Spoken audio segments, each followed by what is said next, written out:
Sri Lanka's new president has been sworn in. The leftist anti-corruption politician Anura Kumara Dissanayaka swept to power on a tide of popular anger at a continuing economic crisis.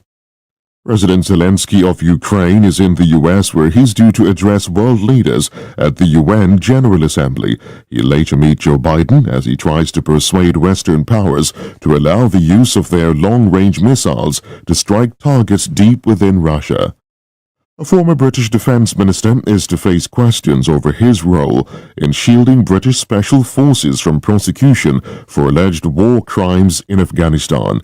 Ben Wallace has said it would be wholly inappropriate to comment ahead of his appearance at the inquiry. Local media outlets in Somalia are reporting that an Egyptian ship has delivered a significant consignment of military equipment to the country. This comes at a time of growing tension in the Horn of Africa region. Two of Tanzania's top opposition figures have been arrested as police moved to prevent a mass demonstration in Dar es Salaam. Australia's consumer watchdog is suing the country's two biggest supermarket chains, Coles and Woolworths. It accuses them of falsely claiming to have dropped the prices of hundreds of items. And the Chinese government has accused Taiwan's military of using online hackers to spread anti-communist material to people in China. Beijing says the group has infiltrated websites and TV stations. BBC News. Hey, Charlie, you're on your way to Ghana. Boy, oh boy, you stressed out, tired? God, you're going to be resting. Okay, then let me recommend to you JN Mobile Spa in Accra, Ghana. Oh boy, JN Mobile Spa, they provide organic care in massage. Are you stressed? Do you need rejuvenated, etc.? For your facials, maybe exfoliating, firming, and lifting? Then contact JN Spa on 00233 244 941 002 or 00233 2006 06386, and they will be right there on time. JN Mobile Spa, your health and beauty needs at your doorstep.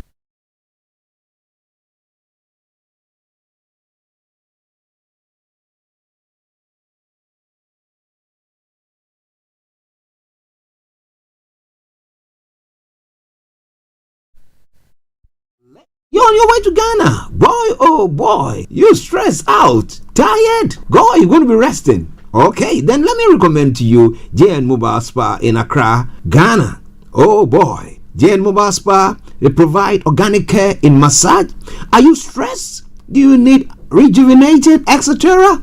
For your facials, maybe exfoliating, firming, and lifting? Then contact JN Spa on 00233 244 941 002 or 00233 2006 06386, and they will be right there on time. JN Mobile Spa, your health and beauty needs at your doorstep. Hi everyone, it's your girl BB Clemens, the author of How to Go From Employee to Entrepreneur and the host of your weekly business show, BB Means Business, the show where we discuss everything you ever wanted to know about business but you were afraid to ask. How do I start my business? How do I raise the finance? How do I grow my business? Where am I going to find my customers? Join me every Tuesday at 1:30 p.m. on Starr Radio UK to get all the information and tips that you need to become a successful entrepreneur and become financially free. Remember, don't let life dictate to you. Rather, put your signature on life.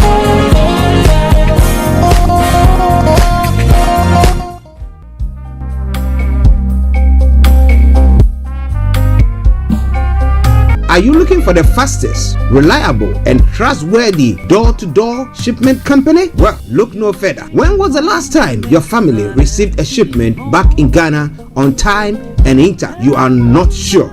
Well, Lamb Shippers, we pride ourselves with being the fastest, reliable, and trustworthy shippers you can use. You are assured of prompt pickup anywhere in the UK by our personnel. They also make sure your items are well packaged to get to its destination intact. When it comes to door-to-door shipment, look no further. Well Lamb Shippers, contact us on 07939009321 or 07498911820, or you can visit our website www.welllamp.co.uk. You can also drop us a mail, info@welllamp@gmail.com. Well Lamb Shippers, fast, reliable, and trustworthy.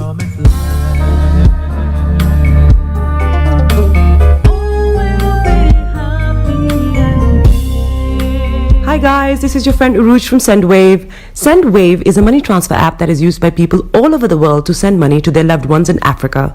With SendWave, you can send money to Ghana, Nigeria, Kenya, Uganda, and Tanzania. And the best part is, SendWave is absolutely commission-free.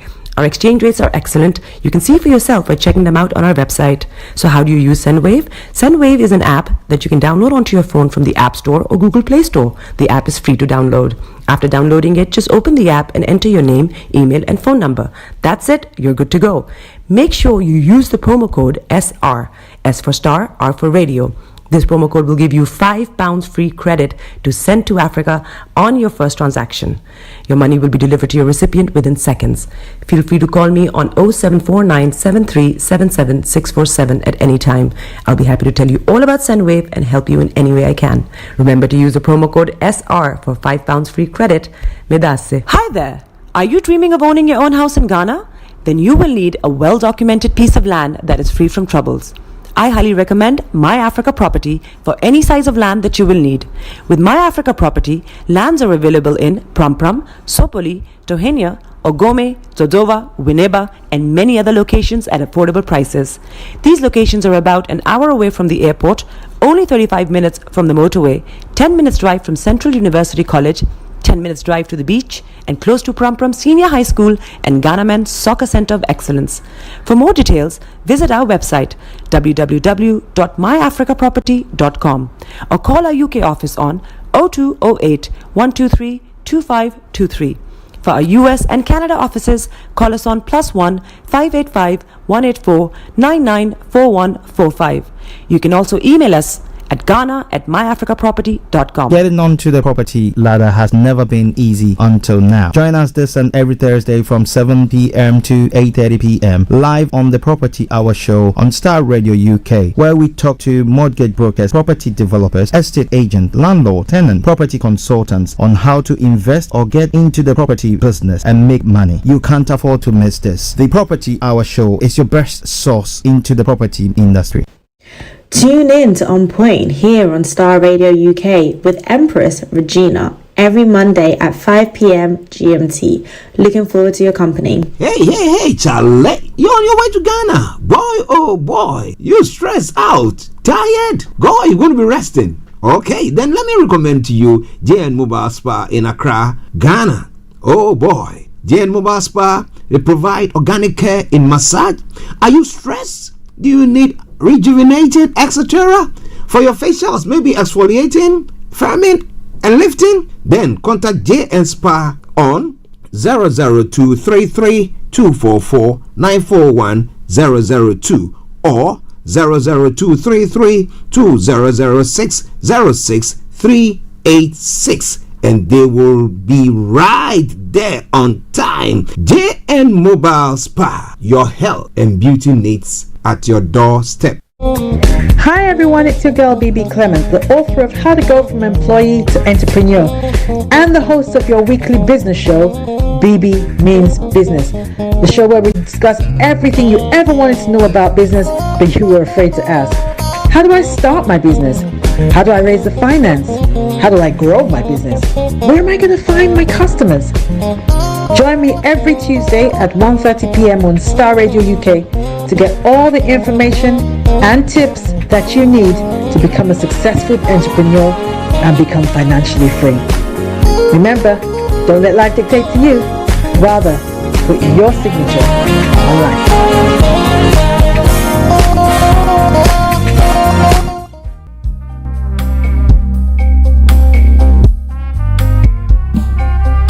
Are you looking for the fastest, reliable, and trustworthy door-to-door shipment company? Well, look no further. When was the last time your family received a shipment back in Ghana on time and in time? You are not sure? Well, shippers, we pride ourselves with being the fastest, reliable, and trustworthy shippers you can use. You are assured of prompt pickup anywhere in the UK by our personnel. They also make sure your items are well packaged to get to its destination in time. When it comes to door-to-door shipment, look no further. Well, Lamb Shippers, contact us on 07939009321 or 07498911820, or you can visit our website www.welllamp.co.uk. You can also drop us a mail, info@welllamp@gmail.com. Well Lamb Shippers, fast, reliable, and trustworthy.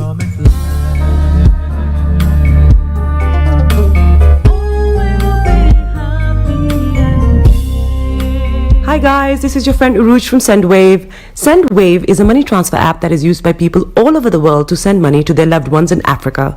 With SendWave, you can send money to Ghana, Nigeria, Kenya, Uganda, and Tanzania. And the best part is, SendWave is absolutely commission free. Our exchange rates are excellent. You can see for yourself by checking them out on our website. So how do you use SendWave? SendWave is an app that you can download onto your phone from the App Store or Google Play Store. The app is free to download. After downloading it, just open the app and enter your name, email, and phone number. That's it. You're good to go. Make sure you use the promo code SR. S for Star, R for Radio. This promo code will give you £5 free credit to send to Africa on your first transaction. Your money will be delivered to your recipient within seconds. Feel free to call me on 0749 7377 647 at any time. I'll be happy to tell you all about SendWave and help you in any way I can. Remember to use the promo code SR for £5 free credit. Medasse. Hi there. Are you dreaming of owning your own house in Ghana? Then you will need a well-documented piece of land that is free from troubles. I highly recommend My Africa Property for any size of land that you will need. With My Africa Property, lands are available in Pram, Sopoli, Tohenia, Ogome, Dodova, Winneba, and many other locations at affordable prices. These locations are about an hour away from the airport, only 35 minutes from the motorway, 10 minutes drive from Central University College, 10 minutes drive to the beach, and close to Pram Senior High School and Ghana Men's Soccer Center of Excellence. For more details, visit our website www.myafricaproperty.com or call our UK office on 0208 123 2523. For our US and Canada offices, call us on +1 585 184 994145. You can also email us at ghana@myafricaproperty.com. Getting onto the property ladder has never been easy until now. Join us this and every Thursday from 7 p.m. to 8:30 p.m. live on the Property Hour Show on Starr Radio UK, where we talk to mortgage brokers, property developers, estate agents, landlord, tenant, property consultants on how to invest or get into the property business and make money. You can't afford to miss this. The Property Hour Show is your best source into the property industry. Tune in to On Point here on Starr Radio UK with Empress Regina every Monday at 5 p.m. GMT. Looking forward to your company. Hey, Charlie. You're on your way to Ghana. Boy, oh boy. You stressed out. Tired? Go, you're going to be resting. Okay, then let me recommend to you JN Mobile Spa in Accra, Ghana. Oh boy. JN Mobile Spa, they provide organic care in massage. Are you stressed? Do you need rejuvenated, etc.? For your facials, maybe exfoliating, firming, and lifting? Then contact JN Spa on 00233 244 941 002 or 00233 2006 06386, and they will be right there on time. JN Mobile Spa, your health and beauty needs at your doorstep. Hi everyone, it's your girl BB Clement, the author of How to Go from Employee to Entrepreneur and the host of your weekly business show, BB Means Business, the show where we discuss everything you ever wanted to know about business but you were afraid to ask. How do I start my business? How do I raise the finance? How do I grow my business? Where am I going to find my customers? Join me every Tuesday at 1:30 p.m. on Starr Radio UK to get all the information and tips that you need to become a successful entrepreneur and become financially free.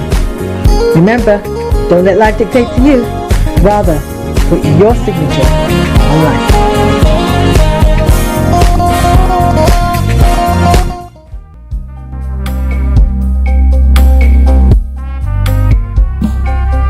Are you looking for the fastest, reliable, and trustworthy door-to-door shipment company? Well, look no further. When was the last time your family received a shipment back in Ghana on time and intact? You are not sure? Well, Lamb Shippers, we pride ourselves with being the fastest, reliable, and trustworthy shippers you can use. You are assured of a prompt pickup anywhere in the UK by our personnel. They also make sure your items are well packaged to get to its destination intact. When it comes to door-to-door shipment, look no further. Well, Lamb Shippers, contact us on 07939009321 or 07498911820. Or you can visit our website www.welllamp.co.uk. You can also drop us a mail, info@welllamp@gmail.com. Well Lamp Shippers, fast, reliable,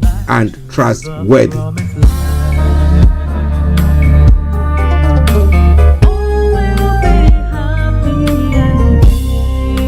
Hi guys, this is your friend Uruj from SendWave. SendWave is a money transfer app that is used by people all over the world to send money to their loved ones in Africa.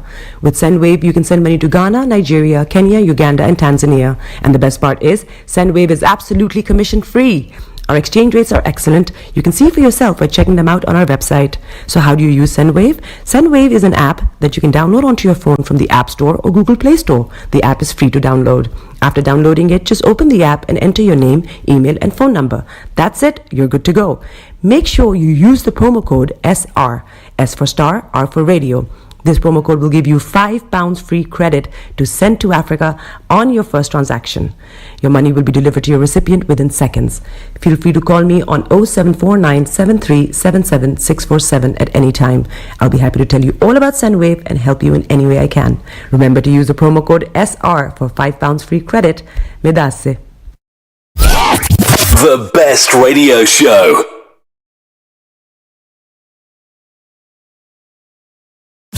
Broadcasting worldwide, online 24/7. All around the world.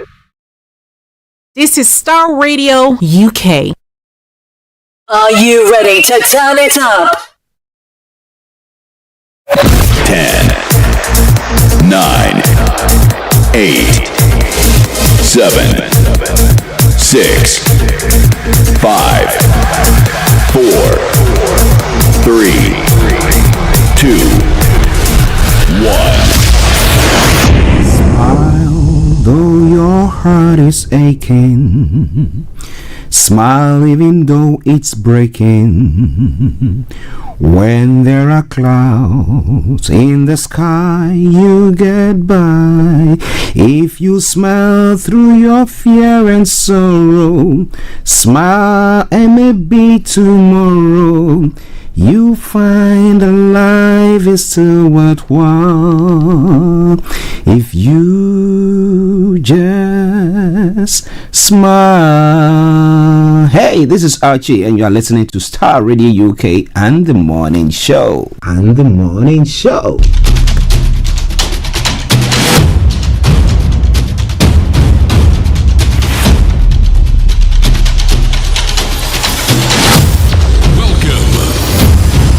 This is Starr Radio. This is UK. Starr Radio UK. This is Starr Radio UK. Welcome.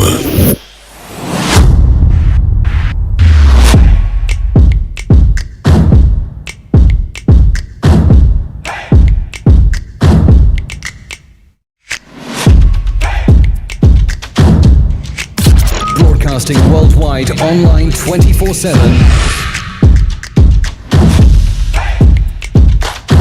Enlighten your day with Starr Radio.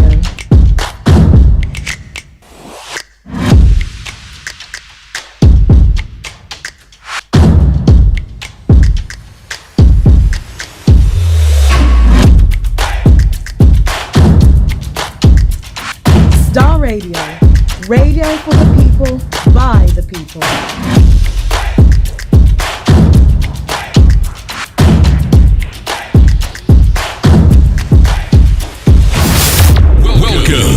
Hello, good morning, good afternoon, good evening, good dawn to you, wherever you might be on planet Earth, and those of you on other planets as well. We want to salute each and every one of you and welcome you to the Monday edition of the morning show. This is Starr Radio UK, and this is the 23rd day of September 2024. The time now is only at 8 minutes to the top of the hour. Let me say good morning to my able producer, Mr. Francis Guy, and to my colleague and co-presenter, Mr. Olayomi Koiki. Yes, he's going to be joining us exactly at 11 o'clock. And then HRH Linda Pallien all the way in Cyprus as well. Let me say good morning to you. I will be joining. She will also be joining us at 12 o'clock. Yeah. So it's a packed program, okay? But we're going to be bringing you everything from archaeology to zoology, from Accra to Zanzibar. As you say on this platform, it's making the headlines. Why not? Why not? We're going to be touching it. But let me say good morning also to on here back of here, say until it's to all the Hammons, to all the Beddies, I salute each and every one of you. Bishop Adeshina, Anthony Adedeji, Aziz, Tosino, all the way in Moscow, especially massive good morning to you. Shamsuddin, good morning. Pastor Momo, good morning to you as well. And to as many of you who tune in each day to listen, Rachel, I've got you the good morning to you. As many of you who tune in each day, I want to salute each and every one of you and welcome you to the Starr Radio UK morning show. Well, if you didn't know, now you know. I remain yours sincerely, the one and only. This is the morning show with Archie. Okay, so by what program outline, I'm going to bring you the quote for the day, the weather forecast will follow suit, then the travel update. We'll move on from there to have a look at some of the stories making the rounds across the globe, and that is known as global trotting. Yes. Okay. Global trotting, and then we'll move on from there. At 11 o'clock, have Mr. Olayomi Koiki coming in to bring you all the updates from Nigeria, the detailed ones. We'll touch on the headlines, but he's going to bring all the details. And then from this, we'll look at other stories making the rounds in other parts of the world. And at 11:45, the lines will be open for you to add your voice to the discussions. 12 o'clock, we'll move on to Cyprus, where our own HRH Linda Pallien will be, and then we'll bring you Career 101. Then after that, we'll bring the curtains down for the end of the program. So in a gist, that's what's going to happen. So let's kick it off. Now, the quote for the day says, yesterday will repeat itself tomorrow if you continue making the same choices you made yesterday. So, a word to a wise is always enough. I don't have the time this morning to be going through all that with you. So just bear with me as we go on. Let's look at the weather. Now, when it comes to the weather front this morning here in London and the southern part of the UK, well, just bear with me. Let me get that for you. It's been rainy. There are some weather warnings though. But this afternoon, any rain will clear and cloud will break up to reveal some sunny spells. But these will trigger a few showers. Tonight, the first part of the night, any clear spells will gradually be replaced by cloud building in from the west.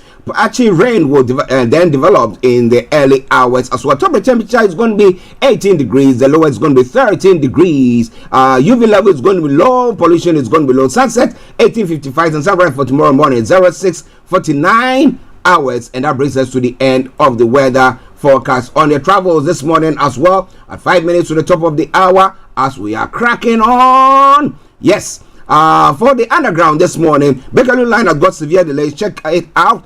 This line, part suspension and minor delays there as well. Metropolitan line, part suspension and severe delays. So check, please. Now, London Overground is also got part suspension. That aside, all the others are running a good service.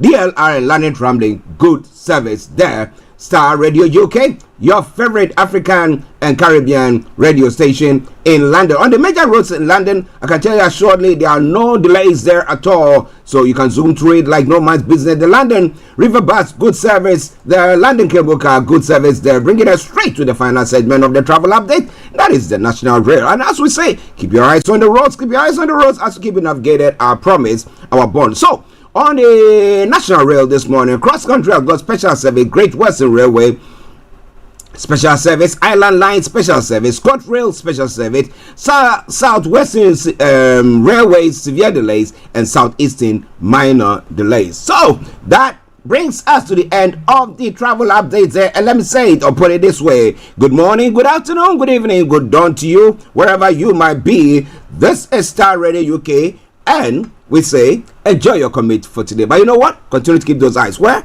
On the roads. A quick break, and we come back. We take you through the global trotting. Tune in to On Point here on Star Radio UK with Empress Regina every Monday at 5 p.m. GMT. Looking forward to your company. Welcome back to the program Star Radio UK.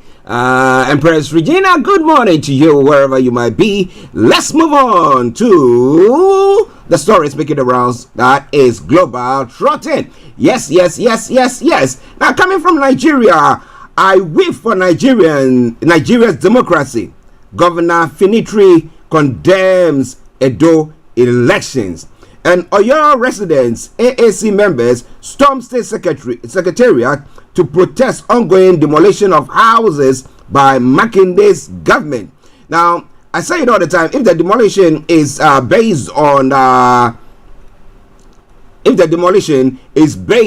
fact that the houses are in water, ways and stuff like that, things like that, that is cool. But when it's not, and that because of political affiliation, because I belong to party A or I belong to tribe A and stuff, we want to go on to demolish it, then we have a problem there. Now, in other stories as well, if money is your sole measure of value, your poverty is incurable. Dele Farotimi is also saying there. And he goes on further to say, I no longer engage in the time-wasting arguments over elections in Nigeria. It is not worth it. So how did you see the Edo elections? How do you see it comparatively to what happened in the general election? Well, a year on. Edo decides. Buhari congratulates Okpebolo. Okay. And then vandal destroyed TCN tower along 330 kilowatts volts Gombe Damaturu Maduguri Road. And Tinubu orders crackdown transitional car thieves. Apologies, transnational car thieves as EFCC handovers 53 stolen vehicles to Canada. Oh boy. Well, it's all coming your way from Star Radio UK. Lots more going to be coming your way from there. Nigerians late to gas party as inertia cost 30 billion. Now, you know, Nigeria exports gas to various countries. It exports gas to Ghana as well, because I know Ghana buy lots of some of its gas from Nigeria. So I asked myself, why is Nigeria not utilizing that? Because they've got that West African gas pipeline there. But well, we'll be telling you more about all that in a moment. But wherever you are, this is Star Radio UK, your favorite African and Caribbean radio station in London. Okay, in the next few moments we'll be having Mr. Olayomi Koiki. Rip saying no return to austerity after criticism for doom and gloom messages. And then Anna sorry, Israel tells people in Lebanon to move from Hezbollah targets as extensive strikes begin. When will all this war end? But Mali said it. Nation rights against nation. When will it all end? Well, total destruction is the only solution. That's what he said in his song. Kenya to send 600 more police officers to Haiti. Do they have enough to get over their own place? And jihadist airport assault leaves Mali's junta rattled. Okay, we'll be bringing you more about that as well. And outside president quits Gabon politics and calls for wives' release. This is Star Radio UK, your favorite African and Caribbean radio station in London. Okay, I think it's now time for us to bring you all the necessary updates from where Nigeria, where we have our own Mr. Olayomi Koiki, somewhere in London. I'm not going to be telling you. He is always on the move, and he's somewhere in London this morning. And let me say, good morning to you, Yomi. Well, good morning to you. I hope you can hear me loud and clear. We can hear you loud and clear. Don't you worry. We're going to be seeing you loud and clear too in the next few moments. But I know because we are pressed with time and you are very, very busy this morning, we'll just let us go on. Yes, so continue, sir.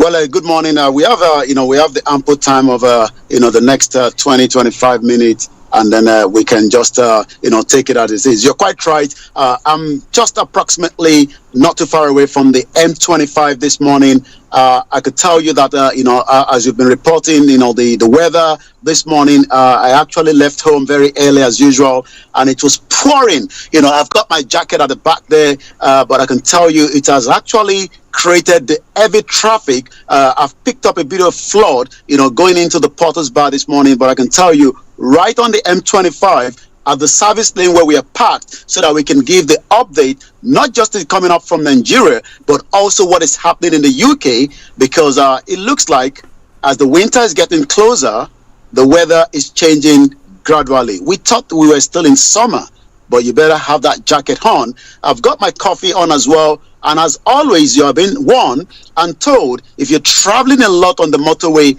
have that water in place. Make sure you have the jacket. I've seen the officers, pulling and bringing cars off to the, the service lane because they've actually break down. But it is Star Radio UK. It is the Monday edition, and it's been a fantastic weekend. I come again back to you, Mr. Archie.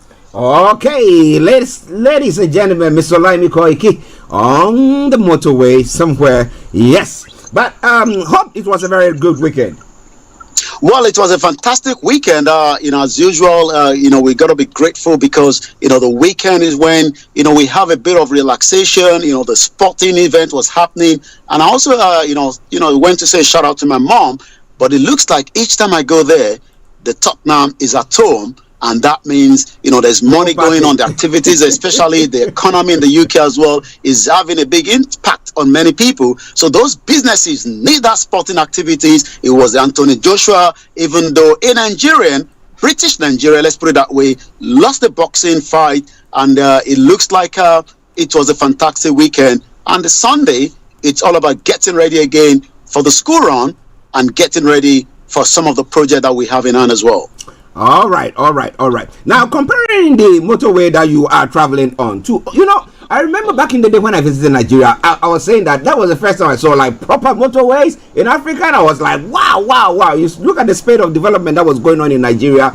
I mean, Nigeria shouldn't be where it is now, as I'm saying. It shouldn't be there at all. They should have gone. But if you compare our roads and where you are this morning comparatively to the last time you visited Nigeria, and how the road infrastructure and everything is going on, how do you see it?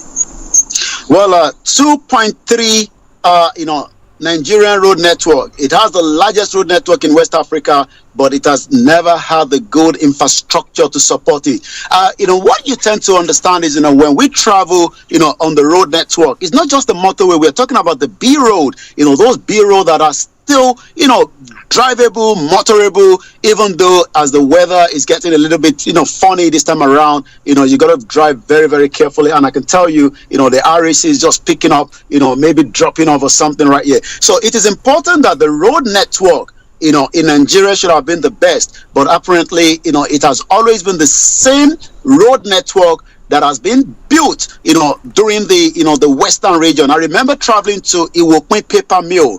Iwokwe Paper Mill is the first in Africa, number 3 in the world, but as usual, that project was completed, but nothing came out of it.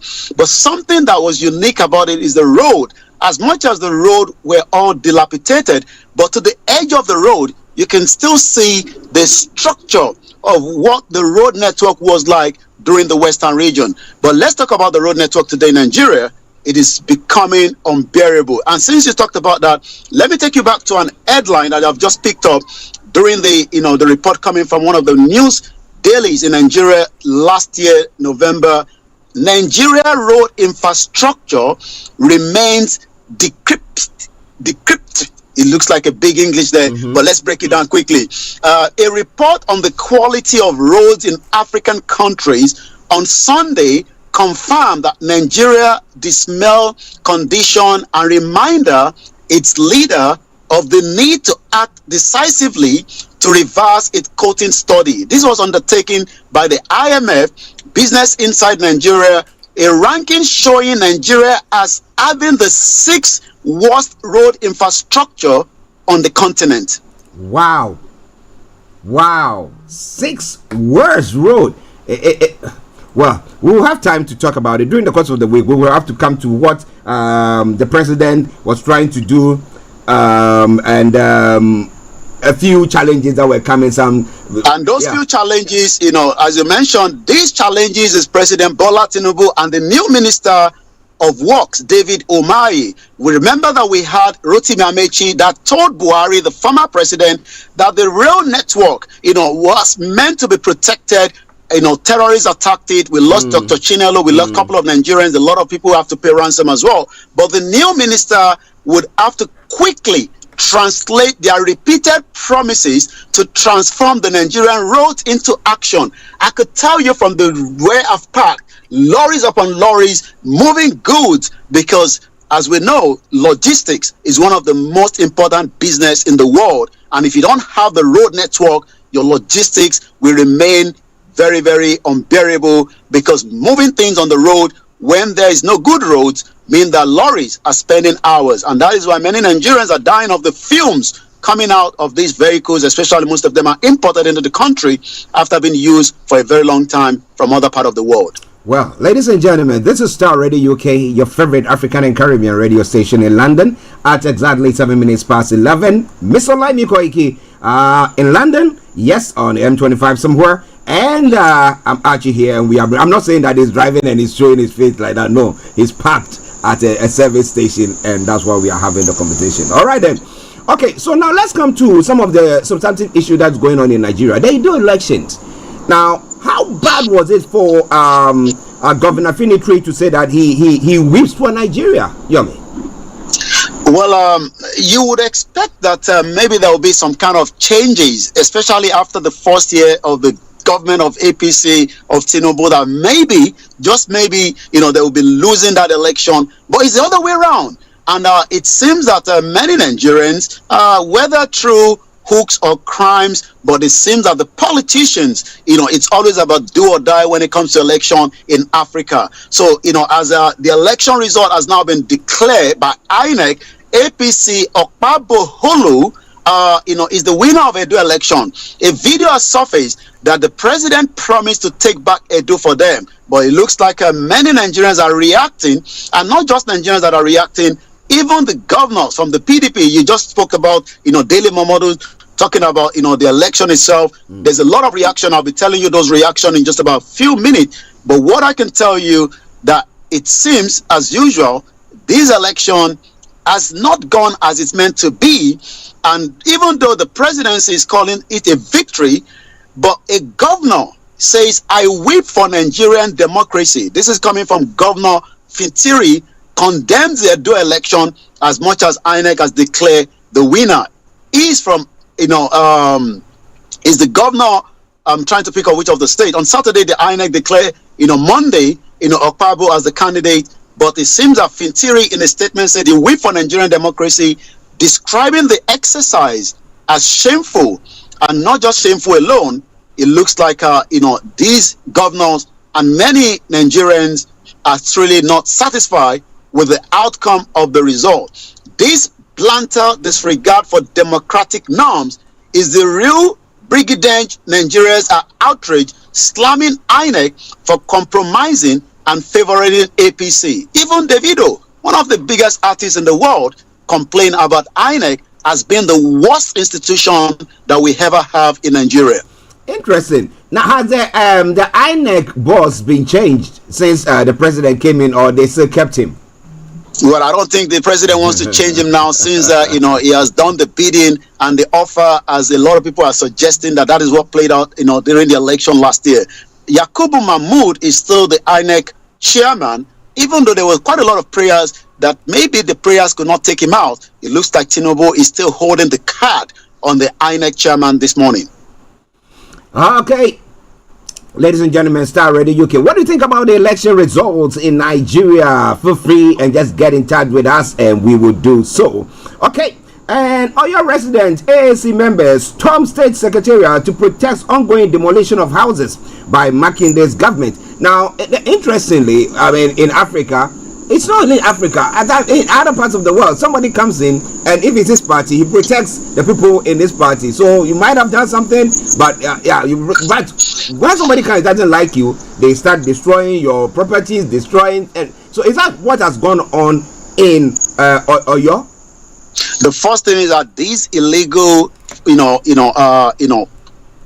things that have been built, because we've seen a lot of demolition going on in Lagos. They complain that the reason for that is is disturbing the waterways. A lot of people disagree with it. We've seen shanties being breaking into pieces. As I was complaining yesterday as well, I said the Jakonde era, we're building affordable homes to people.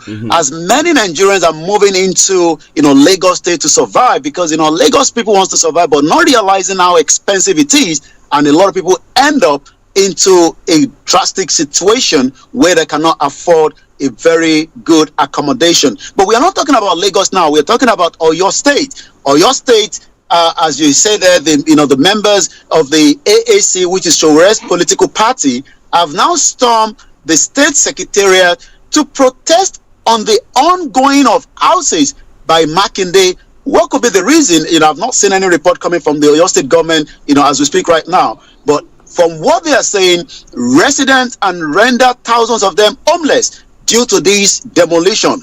Thousands of the victims of the ongoing demolition exercise by your state government under the leadership of Seyi Makinde, together with the leaders and the members of the African Action Congress, are currently holding what we call a massive protest in Ibadan, the capital of Oyo State. According to the report, learned that the victims and the AAC took the step to force the government to stop the demolition exercise, which has reportedly killed dozens of residents and rendered thousands of them homeless. The question is, are these a legal structure, or is this just somebody interested in the land, and that means the government is moving in just to take people out? Because that has always been the issue. When the government needs the land, they come in with all kind of tricks and say these are illegal structure. Whoever was given the certificate before the legal structure was built, the question then is, will the people be returned back, or will they be given a place? And when it comes to government in Nigeria, especially with land dispute, you can be rest assured that protests will not end up to anything. Even taking them to court will be a long fight. Well, listeners, it's quite an interesting one. But if you have gone to town and city planning, and they've given you a permit to put up a structure there, and you end up now that they are destroying your structure, then what do you do? Who do you go to seek redress from? That is the issue. But listeners, Starr Radio UK. Now let's go on to some of the other stories. Now, Nigerian prison officials sneak inmate convicted of rape out of a boarding facility, accompany him to have sex at lover's place. Now, this person is living his life like he has not been incarcerated at all. You know me? If it is part of the world, I bet by this time heads are rolling. It's already rolled. But we see it here. Tell us more. Well, there's nothing shocking out of Nigeria to some of us anymore. The question is, what can be done, to rectify the damage. That is why, a lot of, the campaigners, for the dissolution of Nigeria, so that we can be able to look into matters that are arising. As you're talking about the sex, with the last 72 hours, the UK media have been talking about, the atrocity committed by, Al Fayed, the former owner of Arrows, and what he has done. But it seems that in Nigeria, maybe with your little bit of money, you can buy whatever you want to buy. And as you said it exactly in the headline, according to the source, in the facility in Ubuchi, the inmate was sentenced to prison after he was convicted of rape.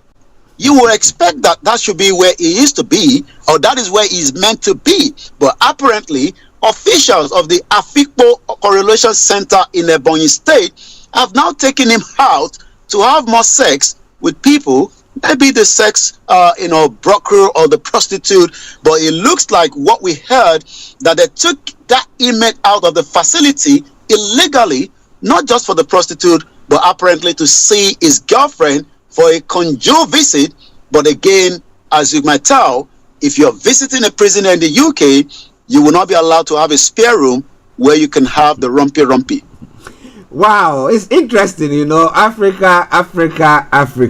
But what are the victims thinking now? Those the victim or the victims of this sexual assault that has resulted in this person being incarcerated. Let's know what you think, and the officials there as well. It is Starr Radio UK. Mr. Olayomi Koiki, now landed in London. My apologies, and I'm here in the Starr Radio UK studios. So we'll go to Yomi for the rest of the stories making the rounds there. Over to you, Yomi, sir. Well, thank you so much. Once again, this is still the finest African and Caribbean radio station in London. Your victory is a call to service. Tinubu is telling, the Edo State, governor, while Obaseki is appealing for calm. Obaseki is the PDP, while Tinubu is already congratulating, for the APC. PDP governor tells INEC to respect the people's wish, but the people's wish have already been announced. The question is, can the INEC reverse this, or it will again end up to be part of another struggle going into the the Supreme Court and the judicial system that a lot of Nigerians do not even believe. It seems that we love to talk about business on this platform, and the reason for that is there's a lot of businesses that are struggling at this very difficult time in Nigeria, especially as the economy continues to drain.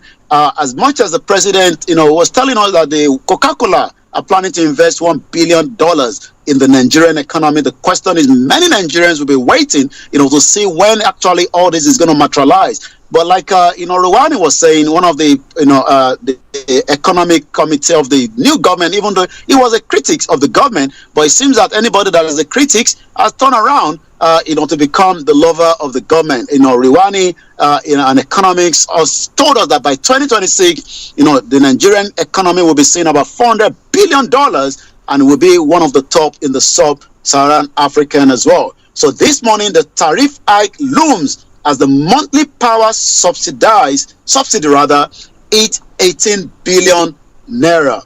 MPC may lower interest rate tomorrow. Again, building collapse.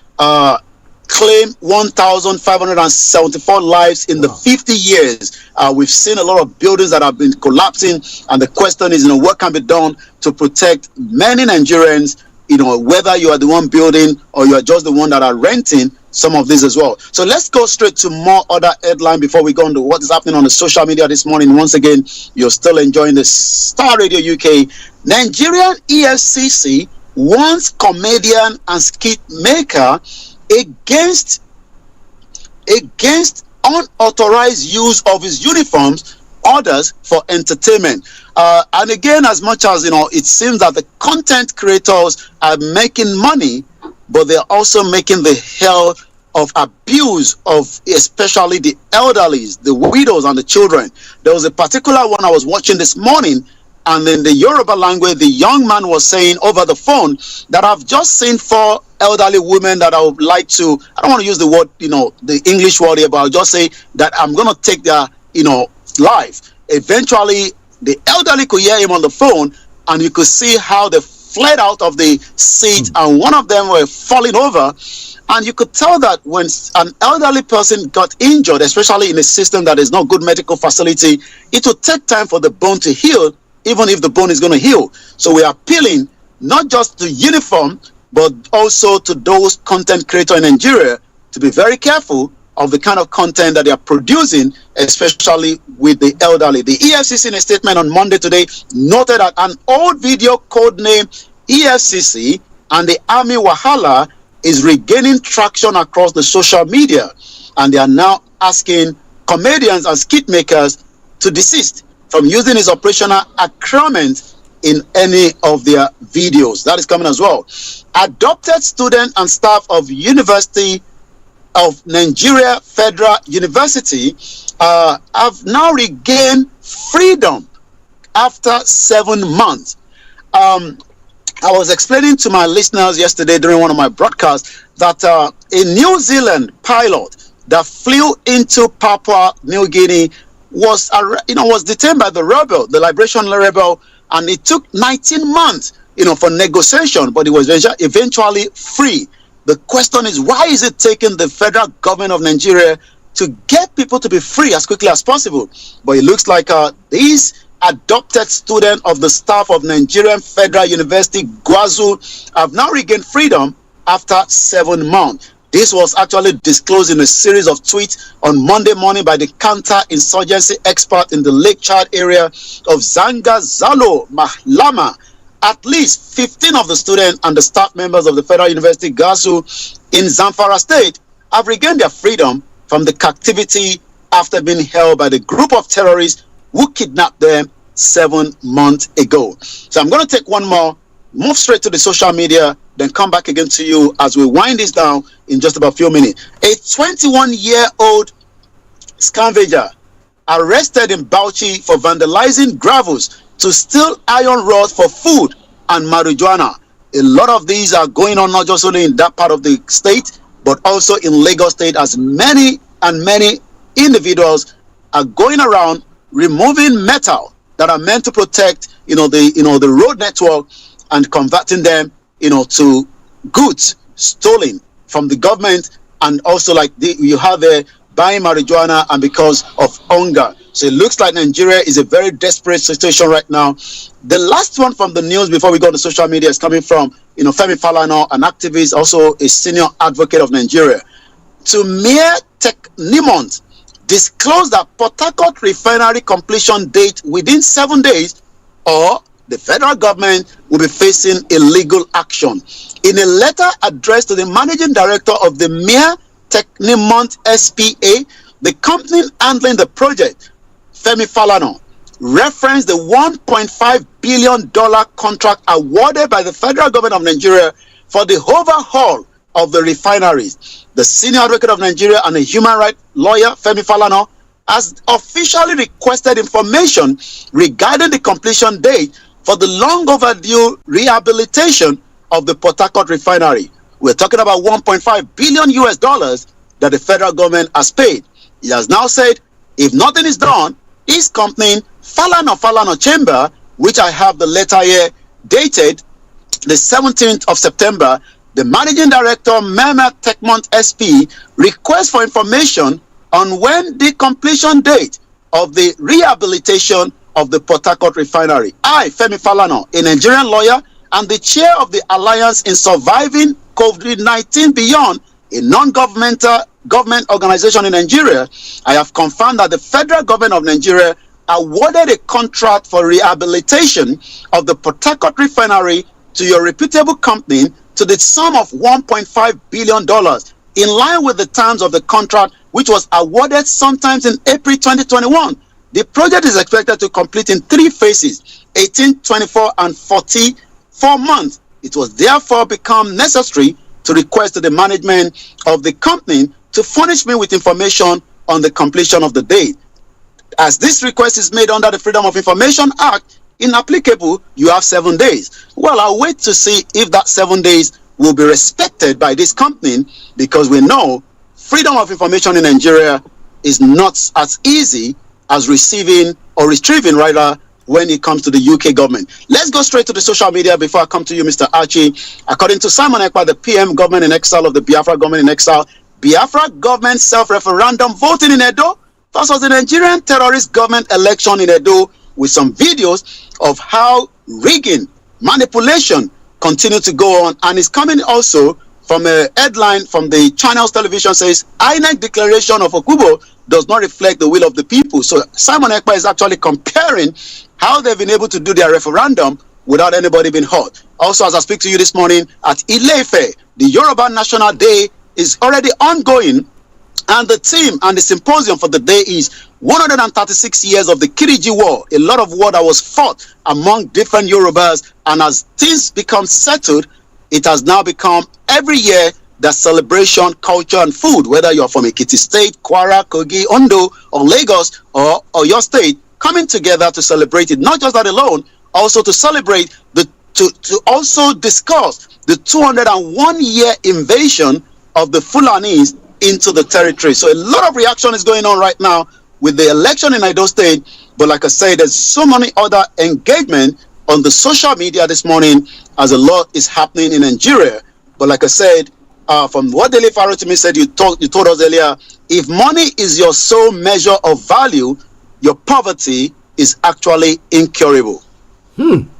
That is a statement that I wanted to ponder over all the day as you're going through the day. But listeners, this is Star Radio UK, your favorite African and Caribbean radio station in London, bringing the time now to 26 minutes past 11. Let me say thank you very much, Mr. Olayomi Koiki. But Yomi, before you leave us now, what activities were planned over the weekend for the Yoruba Nation here or worldwide, and how is the preparation for the 1 million march for October and the dinner night preparation? How is it all going for our listeners to appreciate that?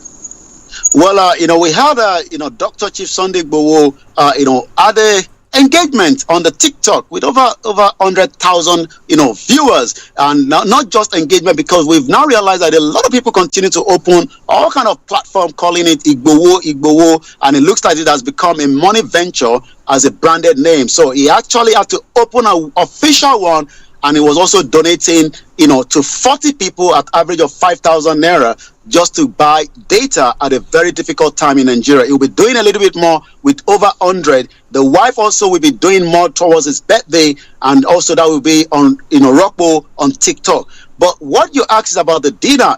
Engagement continue, but as we say, life continue, but we will also remember the dead. Barrister evangelist Dr. Janet Fashakin that died will be buried almost the same day and same time as, not the same time because we're different time zone in New York and UK, but on the 11th, the 12th, and the 13th, she will be buried in New York according to her wish, not to be taken back to Nigeria. So we pray for the family. I spoke to, Professor Adebanji Akintoye this morning, and as usual, the reason why media is important in anything is to enlighten, educate, and information to the members of the public. So we hope that maybe before the end of the week we might have Professor Banji Akintoye speaking to us on this platform, just as many people would love to know where we are when it comes to the movement. But yesterday he actually said something that hit, that the amalgamation, no Yoruba, no Igbo, no Hausa were allowed to pen the signatory of the amalgamation. It was an amalgamation of the colonial rulers in the north, and also those those managing the colony in Lagos that did that. Yes, we are the president of the Obas from the Yoruba, but they were not allowed to pen anything. And since the amalgamation expired almost 10 years ago, it is what continue to say, self-determination is an inalienable right, and you must allow that right to be respected. Even though Tinubu will not be traveling, the president, to the United Nations General Assembly, rather Shaitima will be going. That has become suspicious. Is there something about to happen in Nigeria, or is it his health reason? Even Buhari, that we were a little bit concerned, did all the United Nations General Assembly up to the last one, even asking the General Assembly to support the state nation of Palestinian as against the Biafra. Wow, ladies and gentlemen, quite an interesting development from there. But you know what? We have to let Yomi go, and then tomorrow, God willing, if he is free during the time of the program, he's going to bring your way. But you know what? You have to follow him also on the Koiki Media, where he brings you all the things that you need to know pertaining to Nigeria, and especially the Yoruba Nation there as well. Ladies and gentlemen, Star Radio UK. Yomi, before you go. Well, stay tuned as, like Archie said, there's a lot of other programs coming up. Line up, not just for today, for throughout the week. Remember to follow the platform, subscribe. But the most important thing is, it is the finest African and Caribbean radio station in London. My name is Olayomi Koiki, reporting via the M25, the service station where we are reporting this morning. And I'll be back again, like I just said, God willing, tomorrow for another update from Nigeria. Have a very good morning, and bye for now. Bye-bye. All right, then, listeners, that has been Mr. Olayomi Koiki bringing you updates from Nigeria. Quite an interesting one, but you can still keep your reaction coming through on all the platforms that we are broadcasting on. Do you think it's the right thing? The government, in the election, how did you even see the whole election and the results? And as people are saying, this is not good. But what do you think? It's all coming away from Star Radio UK. It is your favorite African and Caribbean radio station in London. At 11:30, let's take a quick break. We come back, have a sip of water, get yourself a hot or cold drink, whichever is applicable, depending on where you are, and then let's have a sip, and then we come back to continue with the stories making the rounds in other parts of the world, the details of them. Stay tuned. Hey, Charlie, you're on your way to Ghana. Boy, oh boy, you stressed out, tired. Go, you're going to be resting. Okay, then let me recommend to you JN Mobile Spa in Accra, Ghana. Oh boy, J&M Mobile Spa, they provide organic care in massage. Are you stressed? Do you need rejuvenating, etc.? For your facials, maybe exfoliating, firming, and lifting? Then contact J&M Spa on 00233 244 941 002 or 00233 2006 06386, and they will be right there on time. JN Mobile Spa, your health and beauty needs at your doorstep. Hi everyone, it's your girl BB Clement, the author of How to Go From Employee to Entrepreneur and the host of your weekly business show, BB Means Business, the show where we discuss everything you ever wanted to know about business but you were afraid to ask. How do I start my business? How do I raise the finance? How do I grow my business? Where am I going to find my customers? Join me every Tuesday at 1:30 p.m. on Starr Radio UK to get all the information and tips that you need to become a successful entrepreneur and become financially free. Remember, don't let life dictate to you. Rather, put your signature on life. Everywhere you go, Afrobeat reggae dancer taking over. Everywhere you go, Afrobeat reggae dancer taking over. Yo, what's up, people? This is a boy Raskin Bobo One. Tune in every day, every night at the Starr Radio UK with the big man them Archie. When I say Orta, you say fire. Welcome back to the program. This is Starr Radio UK, your favorite African and Caribbean radio station in London. Once again, thank you very much to Mr. Olayomi Koiki for bringing us the details of what is happening from Nigeria. Maybe you're listening to us and you think, oh, there's lots more happening there. You want to share it? Feel free to do so, and we will put it across. Right then, Starr Radio UK. Now let's move on straight to the UK front. Let me tell you what is happening here as well. Well, the Labour Party conference is going on, but Chancellor Richard Reeves tells the BBC there won't be a return to austerity despite her warnings about the public finances. Reeves was pressed on her doom and gloom message since taking office, and if she was repeating the austerity policies of the 2010 Conservative Liberal Democrat government, she insists there will be real terms increases to government spending in this parliament. Asked whether some departments could still suffer cuts while overall spending increases, she says it will be decided in spending reviews. The Chancellor also says it is right not to accept donation for clothing. Now she is in government, and she goes on further to say that after accepting it could look odd. She was pressed on the freebies now around after reports on Friday that she took £7,500 from a donor for clothing from January 2023 to May 2024. Oh boy. Well, Atakofi, let me say good morning to you and to all the people of Ashaman. Yes, massive good morning to you, especially to the chief of Ashaman. We salute you, Ni. We hope that your day is going well, and we wish you a very, very good day. Well, still coming away from Starr Radio UK.